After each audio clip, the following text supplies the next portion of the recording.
Getting a parking pass from Millersville University is a very easy process. To obtain a parking pass, fill out the parking permit form online through your Max account. To find the form, click on the Student Services tab, then scroll down to the Student Parking Permit Requests, and finally, click Request a Parking Permit. You can pay for a parking permit online by e-check or credit card. There are 3 types of passes to choose from: the Restricted Pass, the Commuter Pass, and the Resident Parking Pass. The Restricted Pass allows you to park in the West Side parking garage located on Prince Street and Cottage Avenue.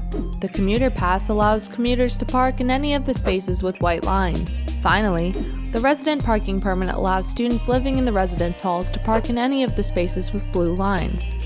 Once the parking permit form is complete, allow 24 hours for your information to be processed before picking up your permit.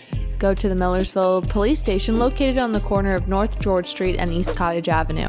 Speak to the attendant at the front desk, who will give you a parking permit. Place the sticker on your car window on the rear driver's side.